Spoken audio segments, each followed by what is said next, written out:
E esse é o Stormia Talks, seu podcast de inovação aqui da Seguros Unimed. E para completar essa mesa hoje comigo, Thiago Fontinhas mais uma vez. Fala, meu povo, estamos aqui de novo. Um prazer essa conversa aí com vocês. Fernando Sembranelli da High Hub. Tudo bem? Olá, prazer estar aqui com vocês, muito feliz pelo convite. E Fábio Nogue, mais uma vez aqui, completando o nosso time. Olá, Stormers! Muito bom estar com vocês aqui mais uma vez. Fernanda, pra gente começar aqui o nosso bate-papo, quando você pensa assim, vou montar uma missão para a China sobre inovação, como que você começa a montar essa trilha? Só voltando, né, a gente fez a nossa primeira missão de inovação em saúde em 2014 para o Vale do Silício. A gente fez 4 missões de inovação para o Vale do Silício, uma para o Canadá e essa foi a segunda para a China. E eu acho que a gente vai muito buscando o que está acontecendo de inovação, a percepção de você ir num grupo de pessoas, isso impacta demais, né, a experiência. Especificamente agora nessa missão da China, a gente tem muito essa questão, né, nesse momento que a gente está vivendo no Brasil, a gente está vendo muitos carros elétricos chineses chegando, altíssima tecnologia.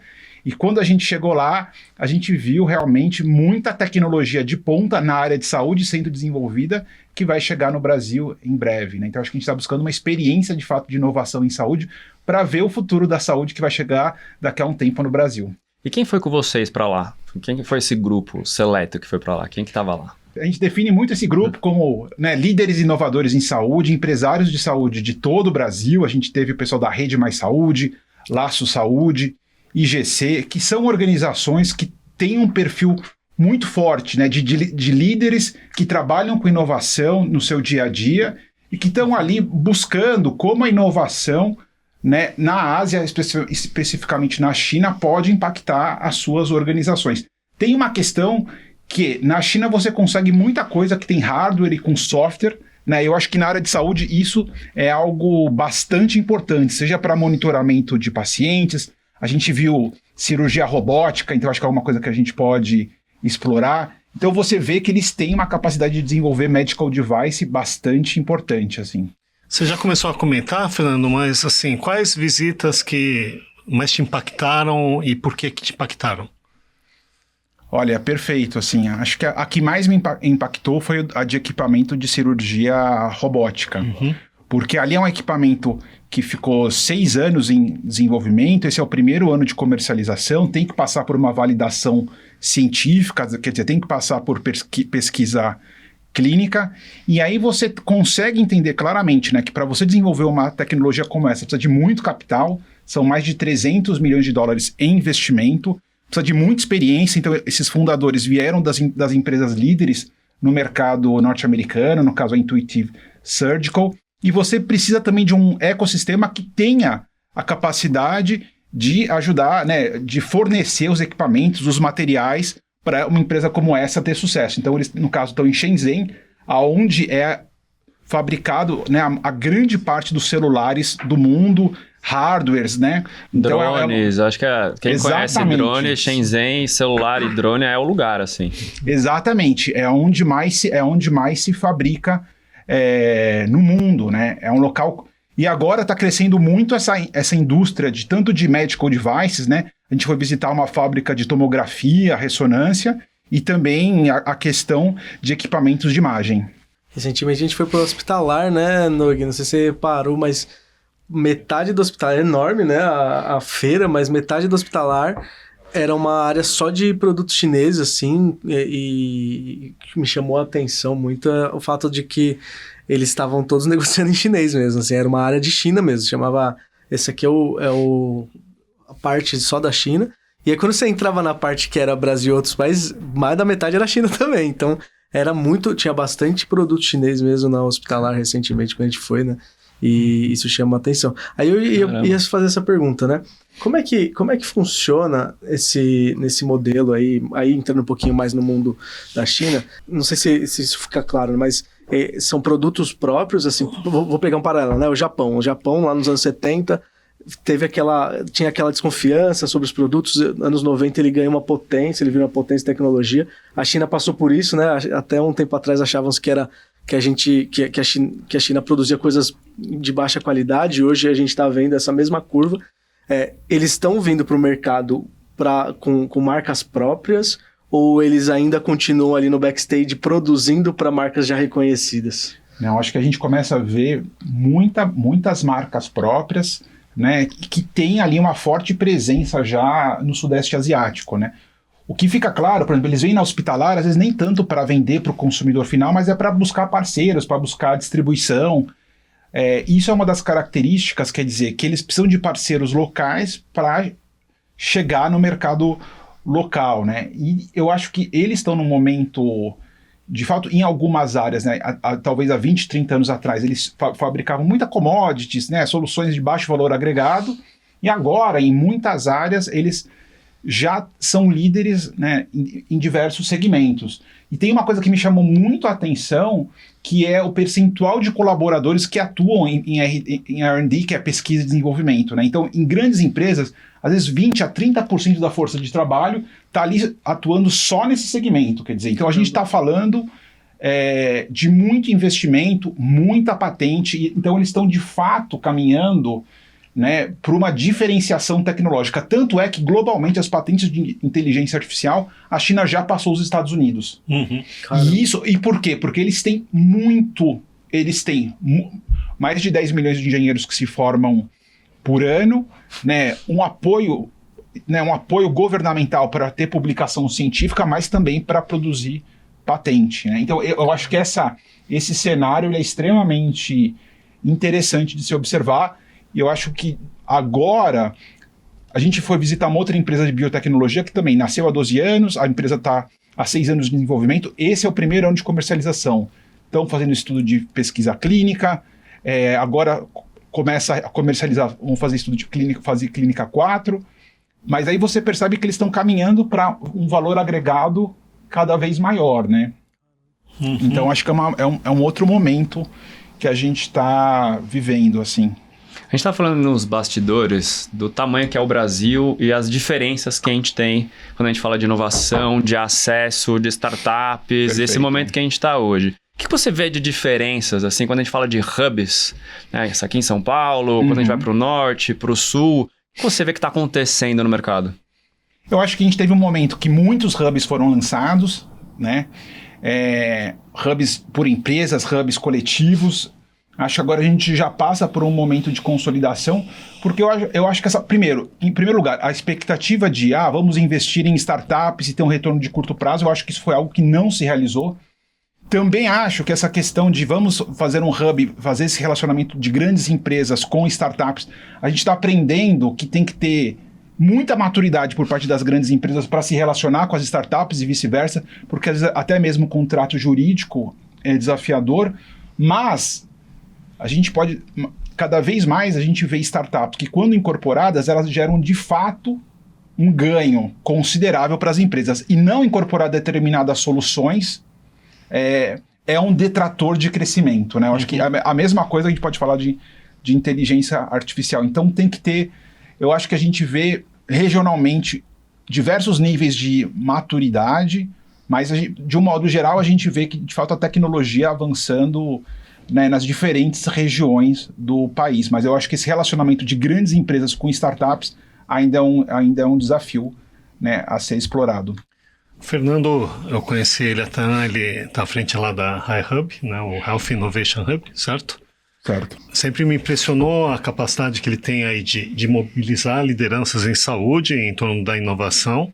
Então tem uma curiosidade até, eu até queria voltar um pouquinho aí, Fernando, que você contasse um pouquinho da sua história, da sua trajetória e até, né, como que você veio parar nesse meio até o momento em que você decidiu constituir a HiHub e explicar um pouquinho como que ela trabalha. Claro, vamos lá.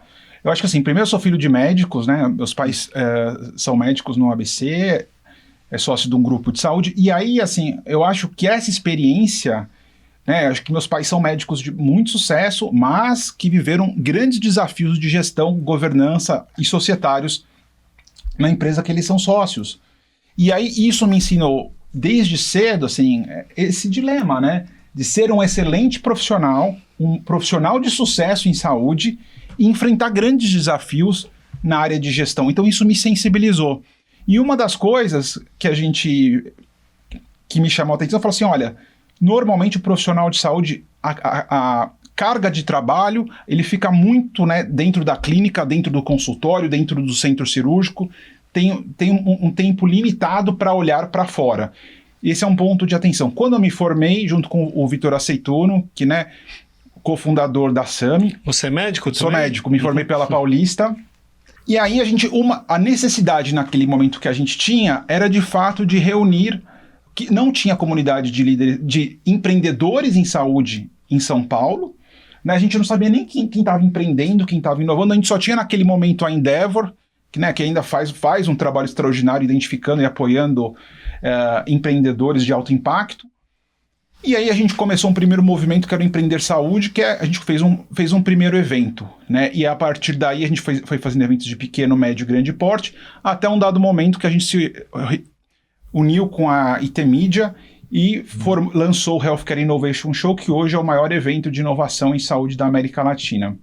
E aí tem algumas coisas, né? O famoso RIS, né? O famoso RIS, exatamente. Que legal, eu não sabia que você estava por trás. O ano passado eu palestrei lá. É, super legal. Que legal, da Rocket Base. Eles são queridos, O Renato Grau, inclusive, é nosso parceiro, é nosso membro. Que legal. Eles são muito legais, assim. E aí eu acho, mas aí, após fazer grandes eventos, eu falei, cara, mas teve uma coisa que me incomodou. Eu falei assim, e o dia seguinte do grande evento? E o dia seguinte de quando você volta de uma missão da China? O que acontece? Né? Falei, tem que ter uma continuidade. E aí a gente lança o Health Nova Hub há 8 anos, quase 9 anos, com a percepção que fala assim, evento é bom, né? Mas eu acho que a gente tem que ter essa visão de recorrência, não só pela questão de modelo de negócio, mas pela questão de modelo de impacto, né? Porque na prática a gente começa a olhar que o profissional de saúde que entra numa trajetória de inovação, você vai estar sempre se desenvolvendo, né? Eu acho que é uma questão que de fato eu sinto, a gente não chega lá. E uma outra coisa é que fala assim, olha, a gente tem que estar com pessoas semelhantes, né? Então acho que esse é um ponto importante. E aí em 2019, quando a gente foi para a China em 2019, eu falei assim, cara, não faz sentido nenhum. A gente vai para a China, conhece um monte de coisa, vê um monte de coisa, volta e cada um vai para o seu lado, assim. Porque, de fato, a grande questão, assim, aqui em São Paulo até a gente tem uma densidade, tem muitos eventos, mas você sai de São Paulo, assim, agora tem um parceiro nosso que está fazendo um evento que é Inovação em Saúde na Amazônia, o maior evento de inovação em saúde em Belém do Pará e região, por exemplo. Tem outro que está fazendo em Florianópolis. Então, a gente começa a olhar que os ecossistemas locais precisam de muito apoio, né? Eu acho que tem uma questão que a gente precisa usar o digital para fortalecer esses ecossistemas locais e regionais, né? Isso é um ponto importante, né? A gente tem discutido muito sobre isso, né? Ainda mais quando a gente fala de sistema Unimed, existe um grande desafio que é conectar todas as iniciativas de inovação. Como é que vocês trabalham essa questão digital? Porque o modelo presencial, a gente passa por isso, né? A gente fala assim, a inovação ela é muito legal quando a gente consegue fazer todo mundo se movimentar, mas o presencial ele é muito determinante, né? A troca ali, o bastidor, o café ajuda muito. Como é que você faz para conectar, para manter as pessoas engajadas? Porque no final do dia, o online ainda concorre com o e-mail que tá rolando ali. Então, como é que é esse desafio aí para vocês no dia a dia? Eu acho que o maior desafio do digital é você ter senso de comunidade, né? Trazer uma série de convites para que essa base de parceiros, para que essa base de clientes possa trazer. Uma das coisas que a gente percebe, né? Muita gente faz atividades individuais, assim, né? Faz eventos, faz atividades pontuais. Mas eu acho que um dos nossos papéis fundamentais é, de fato, estar apoiando o ecossistema de inovação em saúde como um todo, né? Então, buscando ter um relacionamento estruturado com diferentes iniciativas, buscar ter um relacionamento, né, com diferentes associações. A gente apoia, faz parte da Associação Brasileira de Empresas de Software, Associação Brasileira de Startups de Saúde, e eu acho que isso é algo...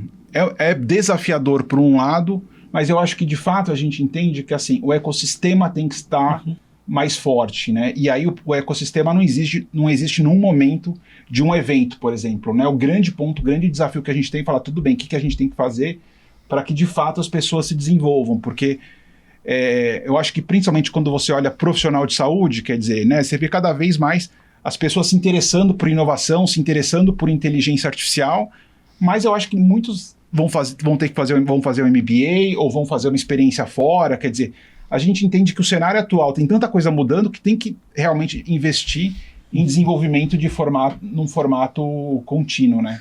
E você ainda atua na parte assistencial, Fernando? Não, eu já não atuo há alguns anos, mas isso eu acho que é uma escolha, como fala, de vocação, né? Perceber que a minha vocação era muito mais ligada a de fato, gestão, inovação, educação em saúde, né? E eu acho que é uma das questões que a gente vê também, né? Muitos profissionais de saúde, assim, que querem empreender, querem inovar, mas não dedicam, às vezes, o tempo necessário para você desenvolver os negócios. E eu acho que inovação, em termos de tempo, é algo extremamente exigente, né? E como que foi essa escolha aí, Fernando? Porque eu imagino que não tenha sido fácil, né? Como que você se percebeu, falou, até se você puder contar um pouquinho mais como que foi a sua jornada assim, de formação e... Não, eu acho que meu negócio é gestão, é inovação, vou tomar uma decisão aqui, vou seguir para esse rumo. Como que isso rolou dentro da sua cabeça? Eu fiz MBA na Duke University, na Carolina do Norte, nos Estados Unidos. E lá eu tive colegas, assim, colegas da medicina, que estavam durante o curso de medicina, estavam fazendo MBA. Mas lá, assim, tem histórias... A própria McKinsey vai fazer recrutamento para consultores na faculdade de medicina, por exemplo. Então, como o setor de saúde nos Estados Unidos é muito grande, né, um setor de 4 trilhões de dólares, 20% do PIB, eles buscam muito para profissionais que entendam de saúde, e a parte de gestão eles ensinam, quer dizer. Então, mesmo o recrutamento, tinha muito profissional de saúde sendo recrutado para atuar em consultoria. Então, eu acho que o grande desafio que eu tive aqui no Brasil, é que você tem poucas referências, né? Uma das razões, quer dizer, a gente não sabia quem eram os médicos gestores, quem que eram os médicos empresários, quem que tinha começado empresas. Lá atrás eu só conhecia o Chicane, que é um dentista empreendedor que tinha fundado a Dental Corp através da Endeavor. Então, eu acho que tem muito essa questão da falta do exemplo, né? Eu acho que... Isso eu acho que foi o mais desafiador, assim, né? De falar assim, nossa, que carreira vai ser essa que eu quero trilhar? E aí eu acho que também qual é a formação que eu preciso para desenvolver isso, né, de uma forma profissional. E aí eu acho que realmente é importante explorar, eu acho que é importante buscar formação. No meu caso foi buscar formação internacional. Mas eu acho que é importante explorar e entender, né? Eu acho que por isso que é importante. Hoje a gente tem muito mais médicos que começam uma carreira ligada à gestão ou à inovação muito mais cedo, né? Não, porque eu vira e mexe também isso acontece comigo, né? Porque o pessoal fala, não, eu sou formado em odontologia, né? Pô, mas dentista, o que você faz? Por que é que você largou a odontologia, né? E não necessariamente é você largar, na realidade... Dentro, a gente tem um escopo muito mais amplo na área de saúde e você tomou uma decisão de seguir para uma linha. Mas existe também essa expectativa por parte das pessoas, né? Poxa, Fernando, você é médico, por que você não está atendendo? Esse tipo de coisa, né? Que é uma situação que a gente acaba lidando no dia a dia, né? Como que foi para você? Eu acho que esse aspecto, assim, para mim era... Eu lembro claramente, assim, uma vez porque a gente tava indo viajar, e aí, assim, para fora, aí meu pai descobriu uma crise importante na empresa. Informaram ele e tal, falou, cara, de repente não pode viajar, um estresse super elevado. E aí eu comecei a entender, assim, que realmente a minha vocação estava muito mais ligada à saúde, né? Que eu gosto muito do setor saúde, mas... olhando a saúde das empresas, a saúde das organizações de uma forma mais ampla, né? E eu acho que isso é algo... Nossa, é super desafiador. Porque na prática, no meu trabalho, às vezes eu vejo muitos profissionais de saúde muito bem-sucedidos, mas isso não é suficiente para você ter um negócio, né, uma organização bem-sucedida, seja ela com fins lucrativos ou sem fins lucrativos. E aí a gente tem que aprender eu acho que é tomar decisões difíceis, né, a se colocar. Eu entendo que é uma jornada de desenvolvimento, e eu acho que não é fácil, não. Né? Mas eu também... eu tive o privilégio também junto com o Vitor Aceituno, a gente viu nascer a primeira geração desses empreendedores digitais em saúde, né? Seja os fundadores da Memed, Cuco. Sim. E isso foi uma coisa assim, foi um fenômeno não só pela questão né, de sucesso, mas muito pela questão desse nascimento, dessa concretização da saúde digital, que nasce muito também desse momento que o celular, que o smartphone passa a estar na mão das pessoas. Isso impacta completamente, né? A gente estava indo... Muda tudo, né? Muda tudo. A gente comenta muito, não, a gente vê o médico, né, com aquele arquétipo do herói, né, que ele tem que tomar a decisão sozinho, geralmente ele é a cabeça mesmo que ele trabalhe com uma equipe multidisciplinar, ele é o que toma a decisão, ele é que na hora de uma cirurgia ou num caso ali, ele tem que pensar rápido. E, por contrapartida, ser treinado por muito tempo para fazer isso torna ele menos colaborativo. Como é que ensinar inovação que tem como core a colaboração para essa galera que vem sabendo que tem que tomar decisão e é o herói ali? Como é que a gente faz para ele mudar esse mindset? Eu até acho que a gente colocou assim, hoje Health Innova Hub, a gente trabalha High Hub Tech e Health Innovation Leaders. Para nós ficou muito claro que a persona são líderes inovadores em saúde. E líder inovador em saúde não define pelo patrimônio, assim, pelo cargo. Tem uma coisa que é persona psicológica, é perfil psicológico. Porque a pessoa vai precisar se desenvolver, a pessoa precisa estar aberta a escutar, a pessoa tem que estar aberta a interagir, né? Teve agora na missão que a gente estava prospectando, que a gente foi para a China, teve um potencial cliente que eu nunca consegui nem fazer um video call com ele. Quer dizer, isso diz muita coisa, né? Uhum. E aí você vê que não tem a ver a gente não está falando de orçamento, a gente está falando às vezes de postura, de maturidade, de perfil. E aí eu acho que esse é o maior gargalo, porque na prática, uma das coisas, assim, né, o MBA é muito menos técnico nos Estados Unidos do que... né, as habilidades e as situações que você passa. Então, por exemplo, teve uma situação que eu acho que vale muito a pena dividir aqui, que a gente foi passar um final de semana no exército americano, fazendo uma série de atividades simuladas, assim, super legal, assim, um ambiente muito legal. O verdadeiro crossfit. E aí teve um determinado momento que eu falei assim, agora a gente vai cruzar o rio. E aí você tá, vamos lá, vamos cruzar o rio, com uma canoa, sei lá. E aí falou assim, mas calma, não é para antes de cruzar o rio, vamos discutir como é que vocês vão fazer para cruzar o rio. E aí todo mundo começa uma hora eu explodi, não sei o que, tem que fazer assim e tal. E ficou, aí falou, não, isso aqui não é para cruzar o rio, isso aqui a gente só queria avaliar e tal. E aí chegou no final do final de semana, era o momento do feedback. E ele falou, parabéns, você foi o penúltimo colocado. E ele sinalizou o porquê. Falou, naquele momento que a gente estava fazendo aquela simulação no Rio, você perdeu o controle, E aquilo foi uma coisa que hoje já passou 11 anos daquela situação, foi um feedback muito marcante, assim. E eu acho que uma das coisas que eu aprendi no MBA foi assim, olha, entenda o feedback como um presente, não como uma agressão. Então eu acho que a gente tem que olhar também, né, essa questão do ser humano, não tanto aquilo que a gente sabe, mas de receber, de aprender a aprender e saber receber, né, feedbacks para você estar sempre se desenvolvendo, assim, porque de fato eu acho que essa formação nossa em saúde, ela é muito engessada, né? Ela é super rígida, rigorosa, tem que ser, mas nem tudo tem que ser, porque a hora que você tem que desenvolver um perfil de inovação, a hora que você tem que atuar em liderança, agora projetos de inteligência artificial, se você quiser acertar tudo, você não vai fazer, ou vai ter um custo alto, vai demorar muito, né? Então é desafiador. Como que vocês atuam, né, o Hub? Como que vocês fazem essas conexões, além do evento? Como você mantém esse dia a dia que você estava comentando pra gente? Então, hoje em dia a gente pensa, assim, primeiro eu acho que eu tenho um perfil de comunicação grande, assim, né? E eu acho que hoje em dia a gente entende que o nosso papel é muito apoiar a jornada destes empreendedores, desses inovadores, para que eles consigam avançar, assim. Eu não acho que seja... Eu acho que o grande ponto, na verdade, é que essa jornada de inovação em saúde, ela não tem que ser feita sozinha, né?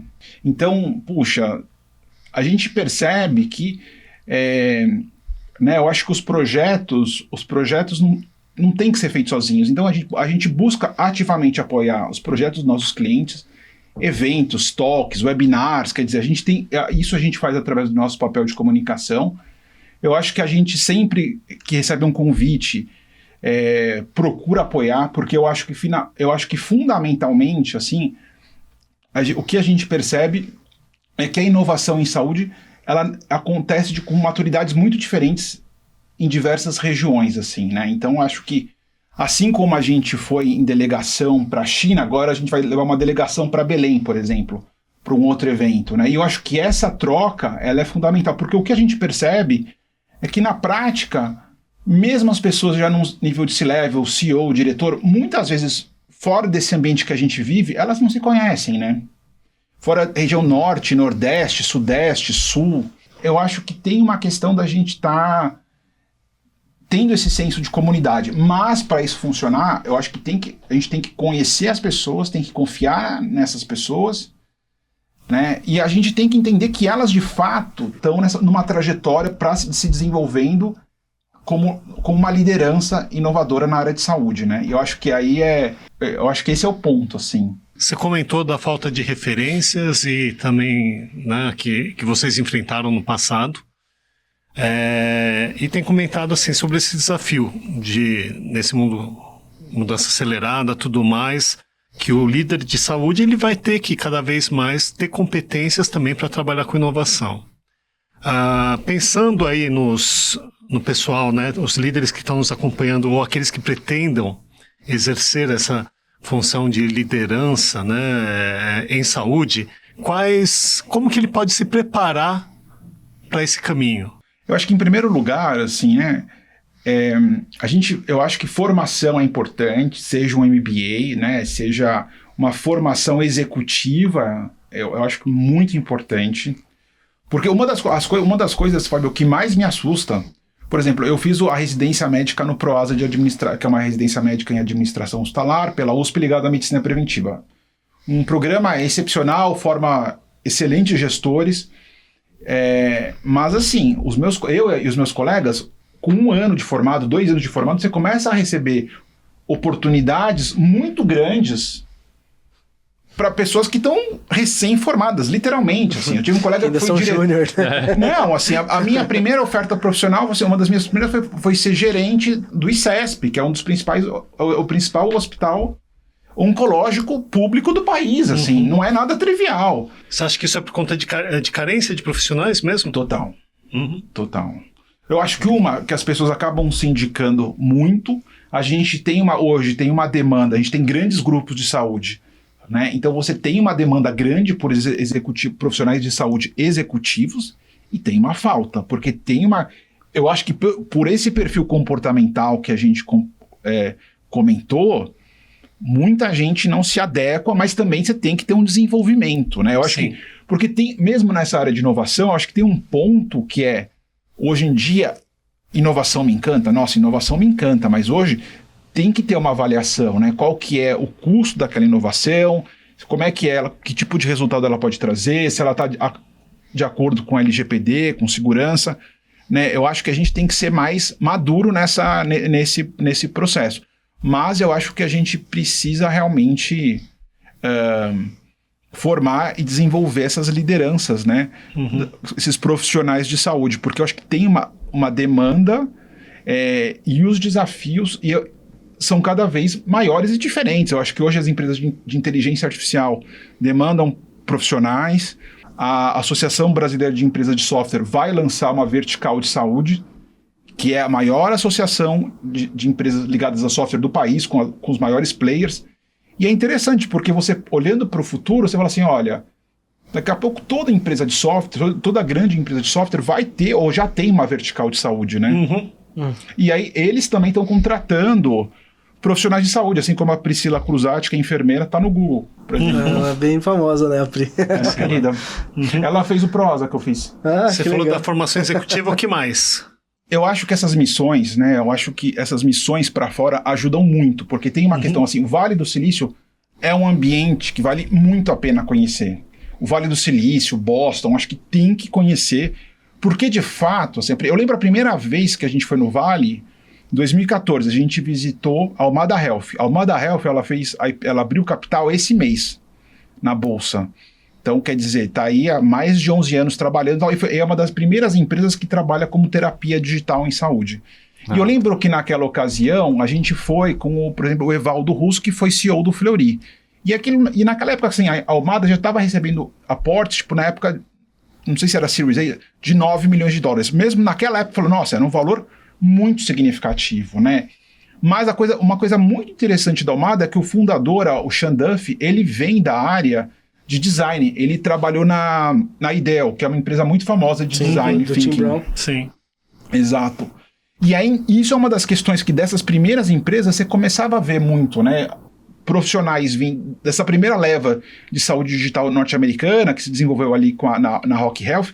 Você vê muita gente vindo de todas as áreas, né? Das grandes empresas de tecnologia, e o quanto que eles aportaram positivamente para essa área de tecnologia. Quer dizer, em saúde. Então tem essa questão, mas eu não sou mais profissional de saúde, eu posso trabalhar em saúde. E é o que a gente vê, cada vez mais e mais profissionais de tecnologia, ou aqui no Brasil engenharia biomédica também, e outros, né, entrando na área de saúde, contribuindo. Quer dizer, mas eu acho que quanto melhor for esse relacionamento com os profissionais de saúde, melhor, né? Uhum. E aí eu acho que a gente tem do nosso lado, assim, a gente tem uma série de profissionais, né? A Ana Clara Raba, que trabalha já trabalha algumas posições, quer dizer, do meu lado, eu falo assim, nossa, o próprio Thiago Júlio, que hoje está no Einstein, o Dr. Rodrigo Ornhausen, que é diretor de inovação, quer dizer, mas do nosso lado eu falo assim, nossa, eu gostaria de ver muito mais médicos atuando com inovação, mas a gente percebe também que exige uma carreira cada vez mais exigente também. Para deixar essa carreira mais, além de exigente, deixar ela sexy, para ser atrativa, né? Porque a gestão, quando a gente fala de gestão, normalmente gestão não é algo que você fala, nossa, que atrativo, que não é legal. Que vontade de ser Que gestor, vontade de ser. Eu, quando era moleque, eu queria ser cirurgião, né? Neurocirurgião, porque eu achava aquilo demais, salvar vidas, mudar vidas. E a gestão, você tem que ter um propósito muito grande por trás disso, porque no dia a dia você não está ali realmente fazendo acontecer visivelmente. Como que você acha que a gente pode trilhar diferente esse caminho para deixar mais sexy o cara querer ir para a área da gestão? Eu acho que o grande ponto é que normalmente, assim, numa carreira como profissional de saúde, em algum momento você vai assumir um cargo de liderança. E o cargo de liderança, normalmente, você poderia fazer uma formação executiva, né?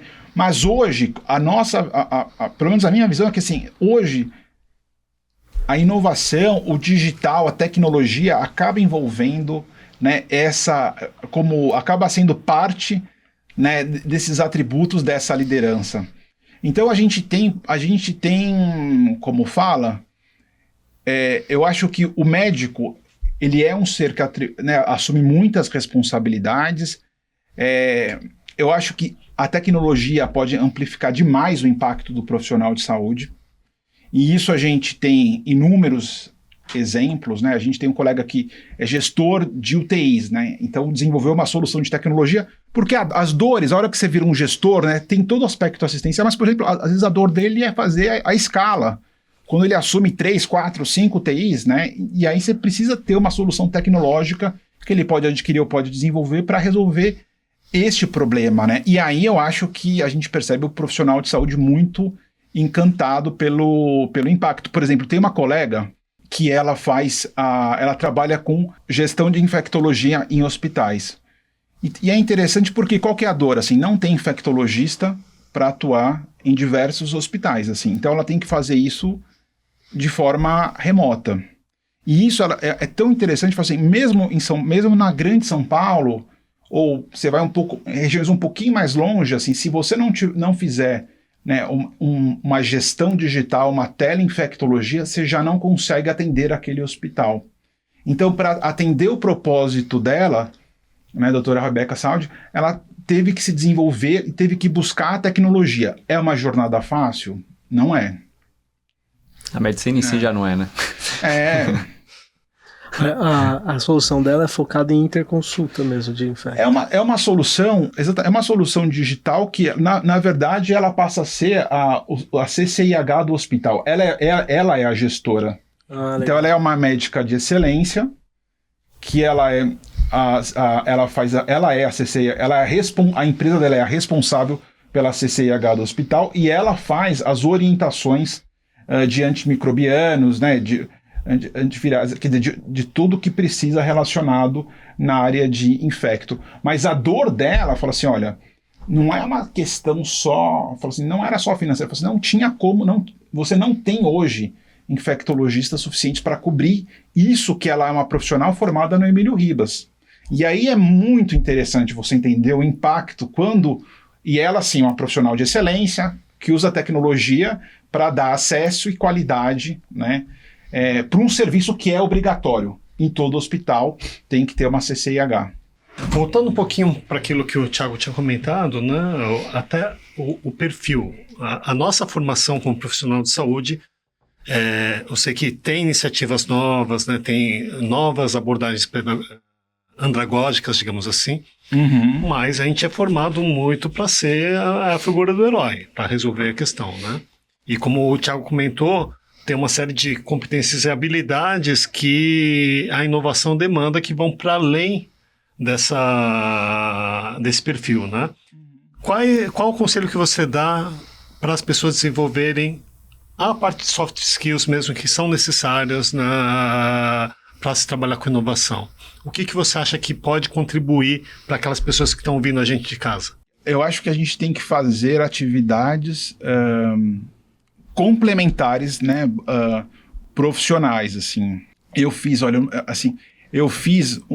quando eu estava fazendo o MBA, eu fiz um curso que era um improv, que era de improvisação, que é um conceito, assim, não chega a ser um stand-up, porque não tem um sentido cômico, mas tem um sentido muito de você mudar o cenário de toda você hora. ser muito rápido, assim, sabe? Pivotar. De lidar com o imprevisto mesmo, lidar com o não óbvio, né? De lidar com um pouco, assim, exatamente, assim, o improv é muito uma questão de pensar rápido e de não travar.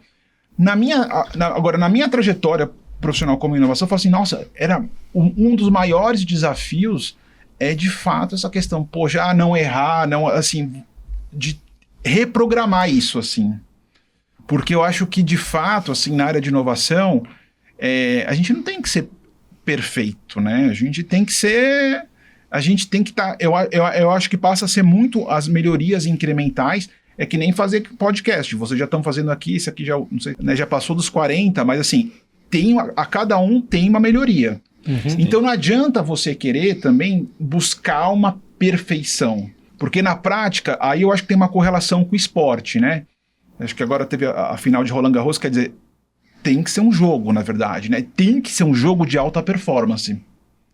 Porque na prática é diferente, não é meramente o retorno do mês, né? Não é o retorno mensal de um salário, mas eu acho que, no meu caso, eu vejo muito como um jogo de alta performance, assim. Porque se você acomodar, assim, se você chegou lá, né, parou, assim. Então, acho que é algo que a gente tem que estar buscando sempre expandir, seja através de leitura, seja através de vivência, e seja através de atividades, né? Para mim também, eu faço muitos painéis, webinars, e isso me ajudou muito, mas não mais pelo número de pessoas que assistem, mas muito pela qualidade da conversa, porque uma conversa de qualidade, um jantar de qualidade, né, a gente acaba aprendendo muito, assim. Eu queria perguntar, você comentou sobre erro, e a cultura de erro pra gente nossa, na verdade é de aprendizado, né? Mas, de novo, né, dentro dessa cultura dos médicos, vou para um paralelo, né? Às vezes a gente fala de médico, mas a gente discutiu isso recentemente no financeiro. Como é que a gente pode criar processos de inovação dentro da área financeira, uma área que não pode errar, que se errar dá prejuízo, errou uma conta, acabou. Como é que a gente faz esse paralelo e traz para dentro desse grupo que vocês trabalham, que é o... Esse é um excelente exemplo. Assim, por exemplo, agora tem um evento que a gente faz em outubro, que é o Health Nova CEO Summit. O Fábio Nogueira já está convidado, confirmado. E aí a gente convida, já convidou mais... Assim, aí tem que ser alguma coisa assim, temos uma arte simples para fazer isso aqui, fazemos o convite individual, divulgamos as artes, mas a gente assume pequenos riscos. Fala assim, olha, a gente não vai gastar nesse momento não vai gastar em divulgação, são convites individuais. A pessoa aceitou, ótimo, a pessoa não declinou, não respondeu, a gente envia novamente. Aí eu acho que a gente tem que estar sempre buscando reduzir o risco, assim, sabe? Eu acho que... porque nesse caso, para nós, é claro que a gente quer fazer uma coisa grandiosa, mas assim, eu acho que a gente tem que, como fala, você tem que criar um ambiente seguro, assim, sabe? Para que a gente possa testar, possa inovar e possa questionar. Porque às vezes é exatamente isso, né? Criar um espaço de discussão que as pessoas possam de fato se colocar. E aí eu concordo com você, não pode esquecer, imagina, não pode esquecer de pagar um imposto, quer dizer, isso tem que ser perfeito. Aí não dá para errar, né? Não dá para errar. Mas eu acho que a gente tem que ter uma clareza e um espaço para se questionar, né?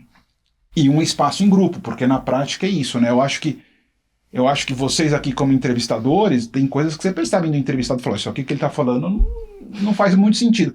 Porque tem coisas que é isso, né? Eu acho que você vê que na Amazon, eles falavam assim, o fundador da Amazon falou assim, olha, a gente não usa apresentação, não usa PowerPoint. Porque no final, tem às vezes uma conversa estruturada, onde você vai fazer as perguntas certas, você já consegue endereçar muitas coisas. E Sim. Hoje, às vezes hoje de manhã eu fiz uma entrevista com uma médica e tal, interessada em inovação, mas ao longo da entrevista você percebe maturidade, você percebe o que faz sentido, você percebe, né, diversos aspectos, assim, né, que eu acho que são aspectos intangíveis, que fala assim, não, essa pessoa não é uma boa candidata para esse processo. Então eu acho que é de fazer uma escutativa também, né? E você que acompanha aí, né, dentro desse ecossistema de inovação, muita coisa que acontece em saúde, queria que você trouxesse para a gente aí o que você observa como maiores tendências, quais são tanto as corporações quanto as startups. A gente sabe que está tendo, né, um desenvolvimento grande da parte de IA e tudo mais, mas o que mais que você enxerga aí e como você vê a evolução desse setor? Eu acho que o grande desafio para nós é fazer uma avaliação. Eu acho que, de fato, assim, de tudo que a gente está vendo, a inteligência artificial vai ter um impacto muito grande. Eu não estava convencido, mas, de fato, assim, a gente começa E aí eu acho que é isso. Escutei o Dr. Robert Pearl, que ele veio no evento Future Medicine, e aí você fala assim, né, inteligência artificial, você está com uma tecnologia que pode ler todos os livros, ler todos os artigos, quer dizer, e trazer isso para você de uma forma estruturada. Ele pode alucinar? Pode alucinar. Mas aí a generativa é realmente uma tecnologia sem precedentes, né? Dá para não usar? Não dá para não usar. E aí tem uma questão, e aí assim, para todos nós, a gente vai ter que usar, ele falou assim, vamos ter que incorporar aos nossos processos, tendo em vista que ela vai em algum momento alucinar. Então você tem que ter um double check ali. Do lado da gestão, é exatamente isso. A gente tem que estar preparado para fazer essas avaliações, né? Seja de erro, seja de eficácia, seja de impacto financeiro, para ver o que vale incorporar. Porque se você não incorporar algumas coisas, a gente vai ficar para trás, né? E aí eu acho que é uma pressão enorme, assim. Porque, de fato, tem muitas tecnologias, e aí eu acho que a gente precisa, não é mais aquela questão só de pitch, né, Fabio? No sentido de, vem aqui, faz um pitch, comprei ou não comprei. É muito acompanhar e é muito trazer o time para fazer uma avaliação completa dessas soluções. A gente tem que ser muito mais maduro na incorporação de tecnologia, porque são mais riscos. Agora, tem algumas coisas que realmente estão trazendo um retorno potencial, né? Eu acho que e aí tem coisas básicas, né? Essa questão dessas tecnologias que anotam o que é falado numa reunião, seja no Zoom, isso você já começa a perceber que isso traz um ganho significativo, né? Mesmo numa consulta médica, não vamos incorporar? Dificílimo não incorporar, né? Isso traz um ganho, traz uma informação estruturada. Pega a transcrição, já transforma o dado não estruturado. Mas aí eu acho que sai dessa questão, essa startup é a campeã. Eu não acho que seja isso. Eu acho que a gente tem que ter muita clareza do que gera valor para as organizações, do que de fato é uma tendência e como é que a gente incorpora isso. E quando não incorporar, ter muita clareza também, que não seja somente assim, né, orçamento. Então eu acho que tem que ser... Porque incorporar também, a gente sabe que exige um tempo, exige um foco, exige integração. E aí eu acho que a gente fica, como fala, a minha percepção é que, de fato, assim, quem atua com inovação nas grandes corporações, seja hospitais, clínicas, laboratórios, ele acaba sendo um grande negociador com as demais áreas, né? Para fazer para avaliar fazer avaliação junto com outras áreas e, de fato, se for seguir, fazer essa negociação, fazer essa implementação. E isso acaba sendo muito trabalhoso, né? Infelizmente, não é como baixar um aplicativo, na grande maioria dos casos, e seguir, né? Eu queria, nessa linha de tendências, assim, você que tem ido para... A gente sabe que aqui no Brasil, às vezes, por mais que a gente desenvolva muita coisa, a gente ainda bebe muito da fonte do que tá lá fora, né? Você que tem ido em centros de inovação, o que te chamou a atenção, que ainda é muito distante nosso, mas que e também às vezes até mais incipiente, alguma coisa que tá que a gente chama de sinal fraco, alguma coisa que tá lá na frente, assim, que pode mudar o mercado de saúde, ou que tem um potencial de mudar o mercado de saúde aí nos próximos 5, 10 anos? Eu acho que a questão principal que a gente vê lá fora, que eu vi muito agora na Ásia, em Hong Kong, a gente, né, é uma forte interação da universidade como geração, como embrião de negócios, mas de negócios de base científica. Por exemplo, a gente foi agora num congresso, o Asia Summit on Global Health. Os alunos estavam todos expondo seus trabalhos científicos, como a IA, soluções muito específicas de IA, assim, bem pesquisa acadêmica, mas aí é desenvolver soluções de valor agregado, né, maior, assim, e isso é extremamente interessante. Agora, uma vez eu fui nos Estados Unidos, e aí eu participei de um grupo que era Life Science Angels, quer dizer, os investidores anjos de ciências da vida, né? E aí eles estavam ali com os estudantes, assim. E aí eu fiquei muito assustado, assim, porque aí é perspectiva.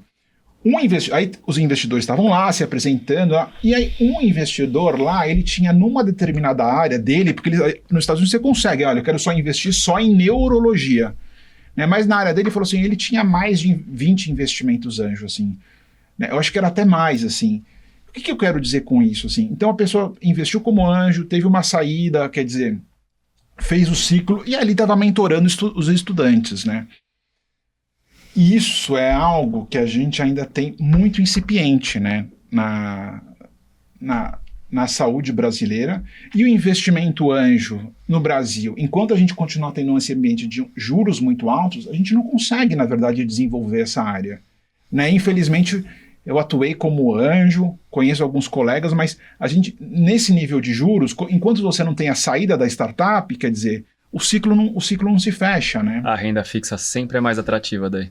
Exato, Não, é exatamente assim. Agora, tem uma questão. Eu conheci um médico brasileiro que ele estava atuando num fundo de investimento lá. Isso é uma das coisas interessantes, né? Você tem muito médico que atua com investimento. E ele, aí no caso dele, era a Venrock, que é o fundo de venture capital da família Rockefeller. Ele estava, uma das iniciativas que eles investiram era uma molécula farmacêutica, que ele olha o potencial, tal, investiram, quer dizer, então tem esse potencial, tem uma questão que eles estão olhando muito, né, que é essa questão da biotecnologia, que é uma área muito estratégica, né, de investimento, assim, muito legal.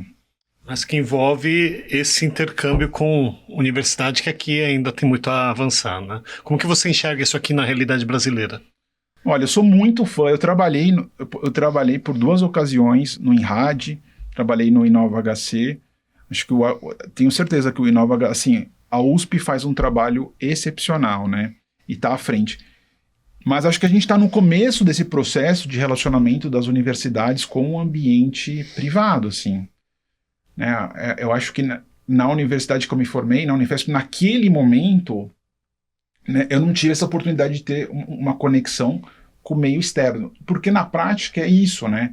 Eu tenho colegas, né, depois que eu me formei, muitos colegas seguiram uma trajetória ligada à inovação, mas eu acho que quanto antes a gente tiver um apoio formal, né, incentivar esses talentos, sejam eles quais forem, eu acho que muda. Eu lembro que na minha trajetória, o que mudou, teve um evento, que acho que foi um 8 de novembro, um Dia Mundial do Empreendedorismo, que eu, junto com o Vitor Aceituno, a gente fez nosso primeiro evento do Empreender Saúde no Lemos Torres, que é um anfiteatro da Escola Paulista de Medicina. Aquele evento foi a primeira vez que a gente fez alguma coisa de fato, né, ligado à inovação, reuniu muitos speakers, né, o Chicane, Evaldo Russo, Luciana Guimarães, pessoas ligadas ao empreendedorismo, que tinham seguido uma carreira inovadora, e aquilo realmente me acendeu, assim, né? E é a partir daí que eu comecei uma trajetória e percebi que uma das minhas vocações é, de fato, reunir pessoas ligadas a essa temática de empreendedorismo e inovação em saúde. E tem uma questão, né? E aí eu acho que a gente tem que atuar em rede mesmo, né? Aquela questão, eu fico em casa sozinho, eu só lendo, eu acho que, de fato, a inovação tem que ser algo compartilhado, né? Quais são os projetos futuros do HiHub? Como que ele se mantém? Queria que você falasse um pouquinho da proposição do HiHub. O HiHub atua como um ecossistema de líderes inovadores em saúde. Então eu vou falar assim, qual que é a nossa visão futura? Olha, a gente quer ser... Na verdade, eu falo assim, a gente quer ser que nem um Red Bull. Em que sentido? De colocar desafios, na verdade, né, para esses empreendedores, para esses inovadores, para eles se superarem. Porque no final do dia a gente percebe que, assim, inovação é movimento, né? É movimento, é diálogo, é as pessoas fazerem parcerias entre si. Eu acho que para nós, a gente trabalha como ecossistema, então a gente tem membros, pessoas físicas e jurídicas, né, que fazem uma contribuição mensal, mas com que isso a gente faz uma programação de ano inteiro. Esse ano a gente fez um summit de saúde corporativa, que foi excelente, né? A gente vai fazer agora o nosso CEO Summit, e é claro que o ano que vem a gente volta para a Ásia, mas a gente também começa a olhar e falar assim, nossa, e a América Latina, né? Quem são os empreendedores, como é que a gente atrai, então como é que a gente pode ser um hub não só Brasil, mas América Latina, porque de fato a gente começa a perceber que não dá para você ser um ecossistema de inovação baseado em um país, né? É extremamente enriquecedor você ter uma visão regional e, quando puder, mais global. E ter, de fato, desenvolver relacionamentos, né? Que eu acho que vai além de, vamos no RINS ou vamos num grande evento, né? Porque, de fato, quando a gente vai, por exemplo, nos Estados Unidos, eles têm muito capital, né? O ecossistema é enorme, mas eles também, às vezes, olham muito para um ecossistema só. Já a América Latina, quando um empreendedor começa, por exemplo, na Argentina ou no Chile, obrigatoriamente ele tem que buscar novos mercados. Então a gente tem um caso que é o Dr. 24, que nasceu na Argentina, está no Chile, Brasil e México, por exemplo. E aí eu acho que isso traz uma riqueza, né? E uma diversidade. Eu acho que a gente também tem que buscar falar outros idiomas, assim, né? Eu acho que isso para nós é importante.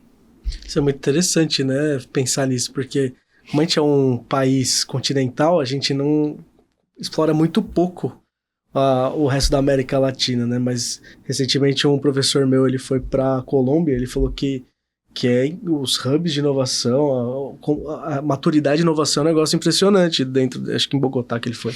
Então é muito legal, né, ver isso interessante. Eu não sabia disso, se você vai fazer uma iniciativa, você obrigatoriamente tem que explorar mercados em países vizinhos, assim. Muito... Tem alguns dados de startups, né, que antigamente o cara pensava muito na região dele, né? Hoje, para você mirar o moonshot, você já tem que pensar global desde o start ali. Porque você tem que ser exponencial, né? Exponencial. Exato. Não, eu acho que tem uma questão, assim, por exemplo, quando a gente foi agora para a China, é muito impactante culturalmente, assim, para o grupo, assim, sabe? É uma questão, assim, que muda a sua visão de mundo. Mas eu também tenho certeza que, e quando a gente vai numa delegação América Latina, também tem esse impacto, porque na prática é isso, né? Eu acho que é um pouco quando a gente fala assim dessa questão, é de colocar desafios, né? Eu acho que língua é uma grande barreira.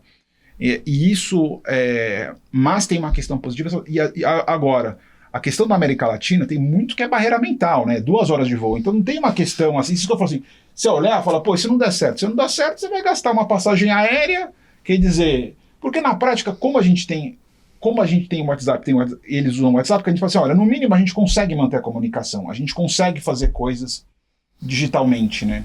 Então acho que a gente também tem que começar a quebrar um pouco algumas barreiras que são barreiras mentais, basicamente, né? Para quem está pensando em empreender, virar um líder, que quer fazer essa transição, que dica você daria para essa pessoa? Eu sou uma pessoa particularmente que eu amo eventos. Eu participo de muitos eventos. Então, em 2003 eu fui num evento da Endeavor que eu conheci muitos empreendedores de alto impacto, né? Então, acho que é fundamental você estar conectado e você escutar as histórias de pessoas que você admira para, para se inspirar, para ver aquilo que cabe para você e para começar.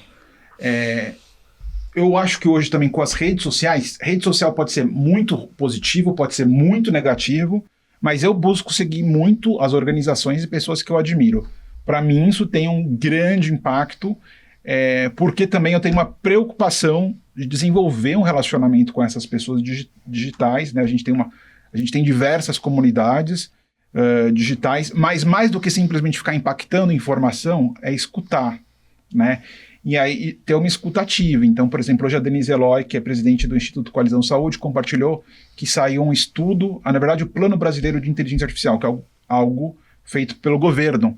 E aí provavelmente eu vou convidá-la, se ela aceitar, para ela compartilhar digitalmente, para a gente fazer compartilhar esse estudo, fazer um debate.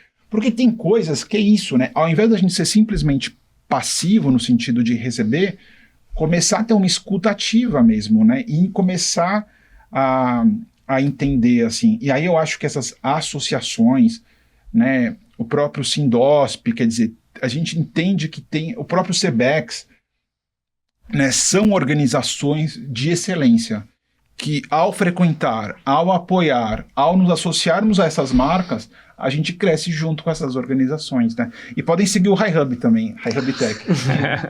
É bem legal. Finais aí, Fontinhas? Cara, achei sensacional aprender um pouquinho mais, conhecer um pouquinho mais do ecossistema.